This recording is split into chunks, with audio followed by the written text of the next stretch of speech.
Hey, how's it going? Let's talk about North Korea. So if you've been paying attention at all to the news lately in the brief moments when the media stops covering the Republican primary for 5 seconds, you've probably been hearing a lot about North Korea because their dear leader Kim Jong-il died of a heart attack last month and has been succeeded by his youngest son, Kim Jong-un. Now this is a major deal that could have huge consequences in the coming months or years, but to understand any of that, first we need to know a little bit about North Korea, and that story starts in World War II. Let's go back. Okay, so to begin with, starting in 1910, Japan occupied the entire Korean peninsula following the Sino-Japanese War and the Russo-Japanese War, and long story short, Koreans hated Japan. And rightfully so, they were occupied by Imperial Japan, easily one of the most brutal empires ever to have existed. So World War II happens and the Japanese are defeated in 1945, leaving Allied forces the question of what to do with Korea. Now at the time it was already fairly apparent that the world was going to be split along the lines of the two major superpowers of the Soviet Union and the United States, and the Soviet Union wanted to build up basically this buffer zone of Soviet-friendly nations all around its borders. And the United States obviously wants to see the opposite, so we're at a tricky situation. Eventually they reached a deal through the United Nations to divide Korea along the 38th parallel almost entirely in half,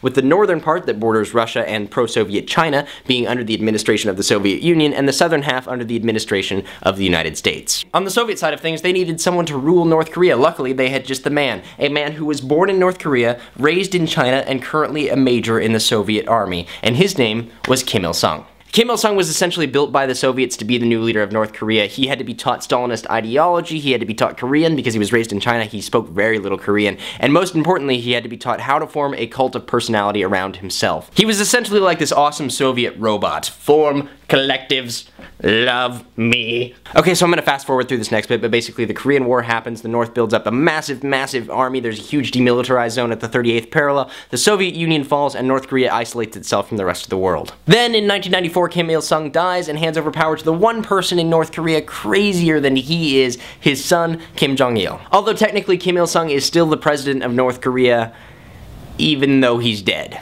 And he will be forever. Some interesting things about Kim Jong-il in his official biography. It says when he was born on Boktu Mountain there was a new star in the sky and a double rainbow. It's so intense. In actual truth, we're pretty sure he was born in a small village in Siberia, but that is not nearly as interesting, so just pretend like the other one's true. He also happens to be the world's best golfer, and on his first game of golf got 38 under par and 11 hole-in-ones. Yeah, that's legit. You'll find Kim Jong-il's the world's best a lot of things. He's the world's best fashion designer, the world's best architect, the world's best film director. In fact, he has such a love of Western films that he has this massive collection, and at one point, he abducted 2 South Korean directors so that they could shoot a North Korean knockoff of Godzilla. Yeah. He also didn't urinate or defecate. That means, pee or poop. He didn't do those things. He drank $700,000 of Hennessy every year, and he tried to solve North Korea's hunger problem by breeding giant rabbits. Have we established that he was crazy? Okay, good. Now you might assume that that sort of person would not be the greatest at running a country.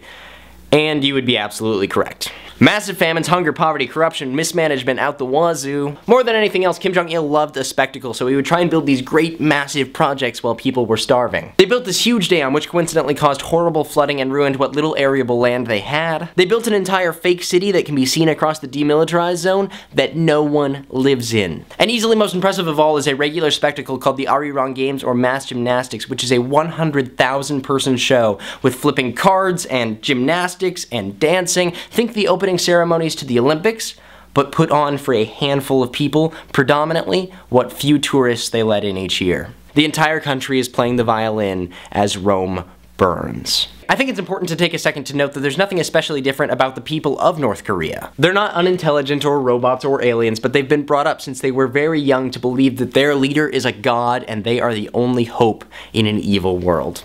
And I think that says a lot about man's susceptibility to indoctrination, and let me tell you, North Korea is far from the only place where indoctrination is happening. Alright, so we have easily one of the craziest nations in the world, run by the craziest of the crazy within that country. Let's give them some guns! North Korea spends 25% of its GDP on military spending, making it the 4th largest military in the world. 25%! Let's compare that to China's 1.7%, or in the United States, where we have a comically oversized defense budget, we still only spend 4%. 25. And for a little zest on top of that, let's add 5,000 pounds of chemical and biological weapons and at least 10 nuclear bombs. Woo! And that is the situation that an untested 27-year-old Kim Jong-un is inheriting. It's gonna be interesting. I'll see you next time.